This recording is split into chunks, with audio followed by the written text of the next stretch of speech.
అసలు ఏంది మా జనరేషన్ నాకేం అర్థమవుతలేదు.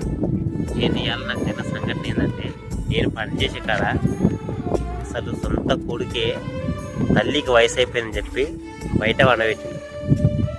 సరే వాడు ఒక్కడే అనుకుందామా అంటే వానికి పెళ్ళైంది, పిల్లలు కూడా ఉన్నారు. ఆమె తిండి పెట్టడానికేనేమో పిలుస్తుంటే కూడా ఆకలి అవుతుందమ్మా అని పిలుస్తుంటే కూడా ఓడలు పట్టించుకుంటుంటే రేపు ఇదే పరిస్థితి వాళ్ళకి రాదా? చిన్నప్పటి నుంచి పెంచి పోషించి చదివించి అంత పెద్ద చేసి పెళ్ళిళ్ళు చేస్తే వాడు ఆమె వస్తుందేమో కనీసం ఆకలి అవుతుందని చెప్పినందుకు ఇంత పువ్వును నీళ్ళు యాదొకటి ఇస్తుందేమో చూస్తే అసలు ఆమె బయటికి వస్తుంది అసలు. పాప ఎంత అసలు ఏడుస్తుంది. మాకైతే చూస్తున్నాం కానీ ఏం అనలేకపోతున్నాం. అత్తాని తల్లిలా చూసుకోవాల్సిన కోడలే తిండి పెట్టడానికి కూడా ఆలోచిస్తుంది. ఇదే ఎక్కడ జమానో ఏమో నాకు అది అర్థం. తల్లిదండ్రులు పట్టించుకున్న వాళ్ళు మాత్రం వాళ్ళకి పుట్టగతులు ఉండవు. రేపు అదే పరిస్థితి వాళ్ళ పిల్లల నుంచి వాళ్ళకు వస్తుంది.